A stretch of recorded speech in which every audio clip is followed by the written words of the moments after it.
राजनीति तेज है। प्रदेश कांग्रेस के सह प्रभारी चिरंजीव राव ने राहुल के बयान का समर्थन करते हुए कहा कि कांग्रेस को कमजोर करने वाले स्लीपर सेल को बाहर करेंगे। वहीं प्रदेश के गृह राज्य मंत्री जवाहर सिंह बेडम ने तीखा रिएक्शन देते हुए कहा कि कांग्रेस मुक्त भारत का सपना पूरा होगा।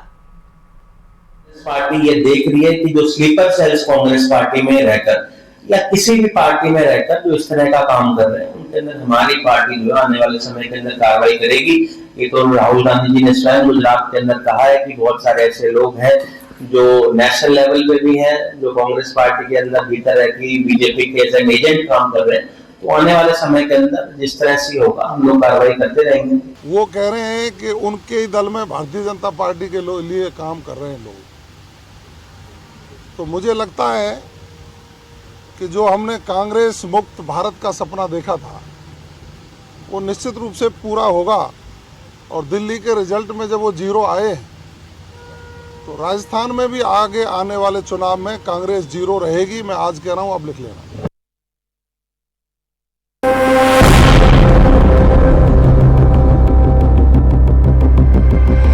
अगर हमें सख्त कार्रवाई करनी पड़ी, 10, 15, 20, 30, 40 लोगों को निकालना पड़ा, निकाल देना चाहिए।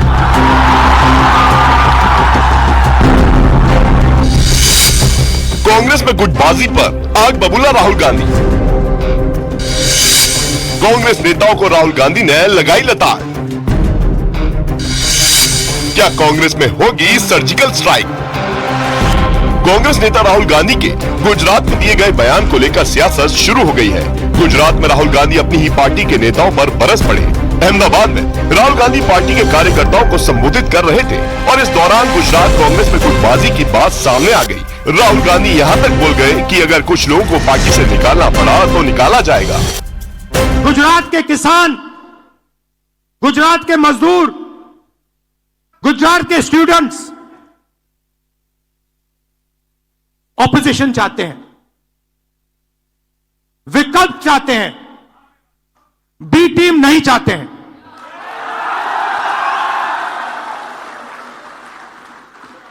तो मेरी जिम्मेदारी ये दो जो ग्रुप्स हैं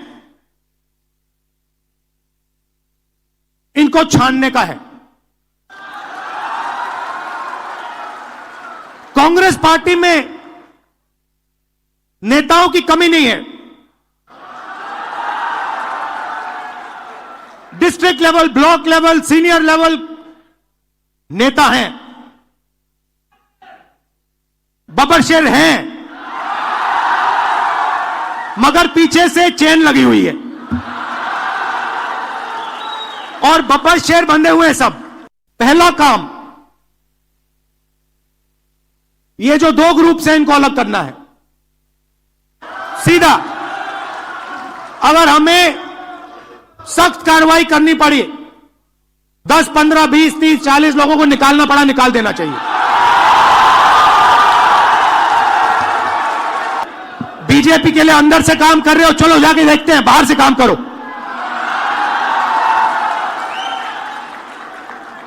तुम्हारी वहां जगह नहीं बनेगी, बाहर फेंक देंगे तुम्हें।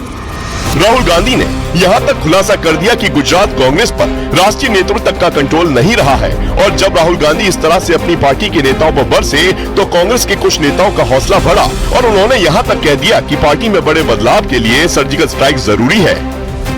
अब वो पहचान रहे हैं कि जमीनी हकीकत क्या है और क्यों पार्टी जो है वो कमजोर होती जा रही है, क्योंकि ऐसे बहुत लोग हैं जो मेहनत कर रहे हैं, जो काम करना चाहते हैं पर उन्हें मौका नहीं दिया जाता। और काफी लोग ऐसे हैं जो पद पे बैठे हैं लेकिन इतने वर्षों में बड़े कोजी कंफर्टेबल पोजीशन में हैं पर भाजपा के साथ मिले हुए हैं। जब राहुल जी इस बात को कहते हैं तो ये मतलब नहीं है कि अगर 50, 100, 200 लोगों को हम निकालें। एक होता है सांकेतिक कार्रवाई भी इंपॉर्टेंट होती है। उससे क्या होता है कि जो लोग दहलीज पर बैठे हुए हैं उनको खबर मिल जाती है कि या तो यहां रहो या चले जाओ, तो अपने आप ही बहुत से लोग सुधर जाते हैं। ये एक होता ना, कभी कभी जरूरी नहीं है कि आप डंडा चलाओ, डंडे का डर ही अपने में बहुत बड़ी चीज करता है। और अगर ये बात वहां पूरे रैंक एंड फाइल में चली गई तो आप खुद देखिएगा लोगों का स्वभाव और राजनीति करने का वहां तरीका जो है वो बदलेगा। बहुत गंभीर बात है और यदि कुछ ऐसे लोग हैं तो उनको ऐसे स्लीपर सेल्स को निकाल बाहर करना चाहिए जो भाजपा से मिले हों या जिनके कामों से भाजपा को ताकत मिल रही है। वहीं राहुल गांधी के कांग्रेस में गुटबाजी वाले बयान पर बीजेपी ने चुटकी ली। बीजेपी ने कहा कि लगता है कि अपनी पार्टी जनता, संवैधानिक संस्थाओं और मीडिया पर दोषारोपण करते करते राहुल गांधी अपने लोगों पर ही दोषारोपण करने लगे हैं। श्री राहुल गांधी जी ने कहा कि कांग्रेस में दो प्रकार के लोग हैं, परंतु मैं कोई इससे मिला हुआ है, कोई उससे मिला हुआ है। मुझे लगता है अपनी पार्टी के लोगों को पब्लिकली ह्यूमिलिएट करने का ऐसा उदाहरण कभी देखने को नहीं मिलेगा। हम राहुल गांधी जी से पूछना चाहते हैं कि पहले यह बताइए कि आप किस किस से मिले हुए हैं, और आप जब विदेश में जाते हैं तो किस किस से मिल के आते हैं, और आपके साथ मिलने वाले लोग किस किस से मिले हुए हैं। और जब से सोनिया जी और राहुल जी का दौर आया है तब से ही गुजरात में कांग्रेस की स्थिति ज्यादा खराब हुई। इतना ऑनेस्ट रिएक्शन वो भी मंच से देना, थोड़ा हेजिटेट करना चाहिए था। राहुल गांधी कहते हैं कि हमें गुजरात में चुनाव लड़ना ही नहीं चाहिए, हम गुजरात को रास्ता दिखाई नहीं पा रहे हैं। तो बात बिल्कुल सच है। और ये रेस में दौड़ाने के बदले बारात में कौन घोड़े को भेज रहा है? क्या खड़गे जी के नेतृत्व पे सवाल है क्या? कांग्रेस पहले ही राज्यों के चुनावों में बैकफुट पर जाती दिख रही है। ऊपर से गुजरात में गुटबाजी पार्टी को भीतर से दीमक की तरह खा रही है, और ये कांग्रेस के राष्ट्रीय नेतृत्व के लिए चिंता का सबब है। ये चीज राहुल गांधी ने सार्वजनिक करके ये जताने की कोशिश की है कि अब कांग्रेस में गुटबाजी की जगह नहीं है, और अब जरूरत पड़ी तो पार्टी ऐसे लोगों पर सख्त एक्शन लेगी। एक तरफ दिल्ली में बीजेपी में मंत्री और सांसदों ने सरकारी आवास की नेम प्लेट पर तुगलक लेन के साथ स्वामी विवेकानंद मार्ग लिखवा दिया है, तो वहीं बीजेपी के कई और नेता हैं जो मुगलकालीन नाम बदलकर नए नाम किए जाने के हिमायती हैं। मुजफ्फरनगर के बाद अब मेरठ का भी नाम बदलने की मांग उठ गई है। मेरठ का नाम बदलकर अग्रसेन नगर रखने की मांग की गई है। ये रिपोर्ट देखिए।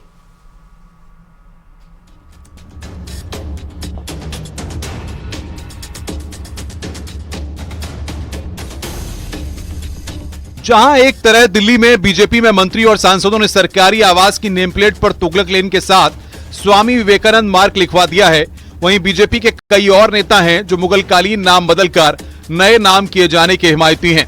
वहीं अयोध्या से BJP MLC doctor Hariom Pandey ने बजट सत्र के दौरान अंबेडकरनगर जिले के हेड ऑफिस का नाम बदलने की मांग की है। उनका कहना है कि मुगल आक्रांता के नाम से मौजूद अकबरपुर शहर, बस स्टेशन, रेलवे स्टेशन और तहसील को मुगल आक्रांता अकबर के नाम से गुलामी की याद दिलाता है।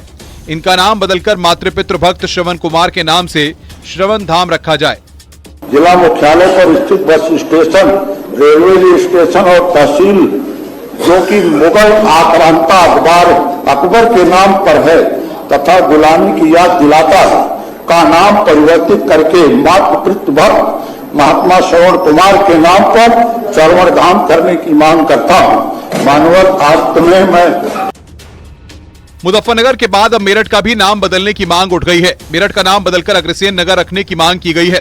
बीजेपी के व्यापार प्रकोष्ठ के संयोजक विनीत शारदा मंच ने ये मांग की है। यूपी के कौशल विकास राज्य मंत्री कपिल देव अग्रवाल ने भी समर्थन किया है। विनीत शारदा का कहना है कि इतिहास में जो गलतियां हुई हैं उन्हें अब सुधरने का समय आ गया है। मेरठ का नाम अग्रसेन नगर रख देना चाहिए। वहीं मुजफ्फरनगर का नाम बदलने की मांग पहले ही उठ चुकी है। आप करें मुजफ्फरनगर लक्ष्मी नगर, तो हम कहते हैं मेरठ को दीजिए अग्रसेन नगर। मेरठ को अग्रसेन नगर का नाम दिया जाए, क्योंकि अग्रसेन वो थे जिन्होंने अभिमन्यु जब फंस गए थे चक्रव्यूह में, और जब बगल के हस्तिनापुर में महाभारत चल रही थी, अभिमन्यु फंस गए तो भागे भागे अग्रसेन पहुंचे। अग्रसेन बोले मुझे भी युद्ध करना है। भगवान कृष्ण बोले तुम्हारी जोत अभी नहीं है, तुम्हारी जोत बढ़ेगी कलयुग में, तुम्हें विश्व पे राज, तुम्हें भारत पे राज करना है। बीजेपी नेताओं की तरफ से नाम बदलने की मांग जारी है, जिस पर सियासी वार पलटवार भी हो रहा है। दिल्ली के तुगलक लेन में रहने वाले बीजेपी सांसदों ने अपने घर पर विवेकानंद मार्ग लिखवाया है। केंद्रीय मंत्री कृष्णपाल गुर्जर का सरकारी आवास भी दिल्ली के तुगलक लेन पर है। उनके घर की नेम प्लेट पर भी तुगलक लेन के साथ विवेकानंद मार्ग लिखा गया है। न्यूज 18 के लिए ब्यूरो रिपोर्ट। और चलिए सीधे आपको विधानसभा की कार्रवाई में लिए चलते हैं जो इस वक्त शुरू हो गई है। तमाम मुद्दों पर चर्चा की जा रही है। आपको सीधी तस्वीरें विधानसभा की दिखाएंगे जहां पर मैं आपके माध्यम से माननीय सदस्य को यह अवगत कराना चाहता हूं, इस बहुत महत्वपूर्ण अनुप्रति कोचिंग योजना के माध्यम से किसी छात्र का कोई भविष्य खराब नहीं हुआ, ना एक साल खराब हुआ है। नहीं, आप तो फरवरी तक का उत्तर तो सुन लीजिए माननीय सदस्य, उत्तर सुनो फिर आप पूछना। अरे दूसरा प्रश्न आप पूछना, तीसरा पूछना। बैठो, स्पेसिफिक क्वेश्चन पूछा, दोबारा रिपीट करें। उत्तर तो आने दो। फरवरी तक कितना रजिस्ट्रेशन हुआ और कितने बच्चों का भुगतान किया गया? जून जुलाई तक जो भुगतान होना था वो कितने लोगों का भुगतान हुआ, और नहीं हुआ तो क्यों नहीं हुआ? फिर अगला क्वेश्चन पूछूंगा आपसे, इसका स्टेटस। माननीय अध्यक्ष महोदय, जो मुख्यमंत्री अनुप्रति कोचिंग योजना है उसमें लक्ष्य हमारा 30,000 का है। अभी तक फरवरी मैं अगला प्रश्न पुकारूंगा। नो बैठिए, अरे उत्तर तो सुनना पड़ेगा। मैं बता रहा हूं ना, वही उत्तर सुनिए। दूसरा पूरा प्रश्न, फरवरी तक रजिस्ट्रेशन नहीं किया माननीय सदस्य, नहीं तो मैं प्रश्न नहीं आने दूंगा। यदि प्रश्न आया है उत्तर सुन लीजिए, दूसरा पूरा प्रश्न पूछना है। आपको अनुमति होगी, आपको अनुमति होगी ना दूसरे प्रश्न की? बीच में क्यों खड़े हो रहे? आज तो दे रहे हैं कि नहीं दे रहे हैं, मंत्री जो देंगे सुनना तो। माननीय अध्यक्ष महोदय, 30,000 के लक्ष्य के विपरीत हमारे पास में 67,427 मतलब 225% के करीब आवेदन आ चुके हैं। और अरे प्रश्न उत्तर सुनिए। अरे आप उत्तर सुनिए। वो क्यों नहीं हुआ? अगला प्रश्न। और जून जुलाई अगला प्रश्न क्यों नहीं हुआ? यदि अगला प्रश्न ऐसे नहीं आएगा, मैंने आपको उत्तर तो जो दे रहे हैं सुनना पड़ेगा। माननीय अध्यक्ष जी, तो सुनिए पूरा, फिर आप दूसरा पूरा क्वेश्चन पूछिए। आपको मना नहीं है, पूरा दूंगा आपको, और सब पूरा दूंगा। अध्यक्ष जी, इन्होंने जो पहला का पूछा है ना, वही जवाब दिलवा दें कि फरवरी तक आपने कितने कर दिए और कितने बच्चों का भुगतान आपने कर दिया, बस यही पूछ रहे हैं। आप पूरा पूछिए, पूरा सुनिए। ये तो जो देंगे वो भी देंगे, वो जवाब नहीं। अरे ये भी तो सुनिए। माननीय अध्यक्ष महोदय, मैं आपसे संरक्षण चाहूंगा, पहले माननीय सदस्य को ये कहें कि मेरी बात को पूरा सुने, पहले बिना किसी वजह से रोक टोक करना आवश्यक नहीं है। मैं पूरा उत्तर दूंगा, और मैं ये कह रहा हूं कि जिस योजना जाए तो वापस पूछ लेना। मैं एक एक सवाल का जवाब दे रहा हूं। मैंने ये कहा है कि 30,000 के लक्ष्य के विपरीत 67,000 के हमारे पास आवेदन आ गए, क्योंकि जुलाई के अंदर हमने आश्वासन इसी विधानसभा में यह दिया था कि जो 2005-6 में वसुंधरा जी की सरकार इस योजना को लॉन्च किया था, उसके बाद आपने इस राजस्थान में 2021 में लॉन्च किया, उसमें और सुधार करते हुए जो 2021-22 के बाद में कुछ सुधार करने थे, इसलिए हमने उसमें सुधार किए। लगातार हमने विभाग के अधिकारियों से मॉनिटरिंग करी, नवंबर से लेकर दिसंबर से लेकर इसके दिशा निर्देश हमने जारी किए। इसलिए पहले नॉन रेपुटेड इंस्टीट्यूट भी आते थे, हमने रेपुटेड इंस्टीट्यूट को किया। आज की तारीख में 37 रेपुटेड इंस्टीट्यूट के साथ में हमने 67,000 आवेदन लिए हैं। हमारा यह प्रयास है कि हम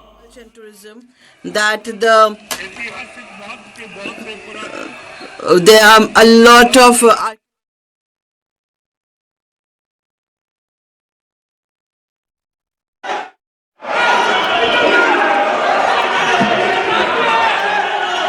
Honorable member, please. माननीय अध्यक्ष महोदय, माननीय सदस्य ने मैं धन्यवाद करना चाहता हूं कि उन्होंने देश के ऐतिहासिक महत्व की धरोहरों के संरक्षण को लेकर के ये महत्वपूर्ण प्रश्न आप सुनिए, सदन के पटल पर देश के संज्ञान में लाने के लिए रखा है। आपके माननीय सदस्य को मैं प्रश्न बोलने का मौका दिया, आप मंत्री जी का जवाब सुनो, लेकिन ये तरीका ठीक नहीं है आपका कि आप पीठ इसे करके मंत्री जी से नीचे सदन वापस जवाब तलब करो। ऐसा नहीं कर सकते आप, ये गलत परंपरा है, ये गलत संसद की मर्यादाओं को उल्लंघन मत कीजिए। आप इस तरीके का, ये आपका तरीका रवैया उचित नहीं है। प्लीज जाइए अपनी अपनी सीट पर, प्रश्नकाल सुनिए तो जाइए अपनी सीट पर। नो, चलिए। माननीय सभापति, सभा और लोकसभा दोनों की ही कार्रवाई लगातार जारी है, जिसमें विपक्ष अपने मुद्दों को लेकर लगातार प्रदर्शन और हंगामा करता हुआ नजर आ रहा है। फिलहाल बढ़ते हैं आगे, बात एएमयू की कर लेते हैं। एएमयू प्रशासन ने अब होली खेलने की इजाजत दे दी है। होली के त्योहार के लिए 2 दिन NRSC हॉल में AMU छात्रों के लिए खुला रहेगा। मुस्लिम स्कॉलर्स ने भी AMU के फैसले का स्वागत किया है। वहीं अलीगढ़ में बीजेपी के मुस्लिम महिला नेता ने AMU कैंपस में मंदिर बनवाने की मांग की है। उनका कहना है कि जिस तरीके से AMU कैंपस में मुस्लिम छात्रों के लिए हर हॉस्टल में मस्जिद बनी हुई है, वैसे ही हिंदू छात्रों के लिए मंदिर बनना चाहिए। ये रिपोर्ट देखिए।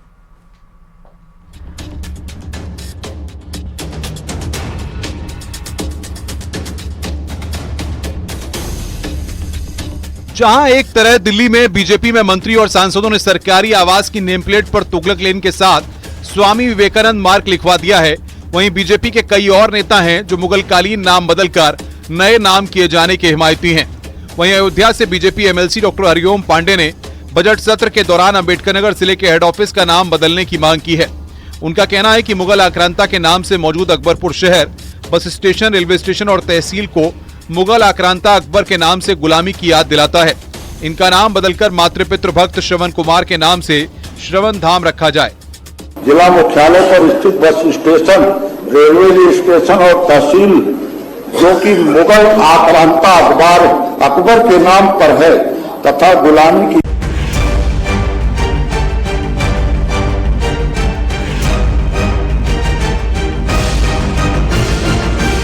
अलीगढ़ मुस्लिम यूनिवर्सिटी में होली मनाने पर रोक की खबरों के बाद बवाल मच गया था, जिसके बाद अब यूनिवर्सिटी ने इस फैसले से कदम पीछे खींच लिए हैं। AMU प्रशासन ने अब होली खेलने की इजाजत दे दी है। होली के त्योहार के लिए 2 दिन NRSC हॉल AMU छात्रों के लिए खुला रहेगा। भारतीय सूफी फाउंडेशन के अध्यक्ष कशिश वारसी ने होली की अनुमति देने पर अलीगढ़ मुस्लिम यूनिवर्सिटी प्रशासन का धन्यवाद दिया।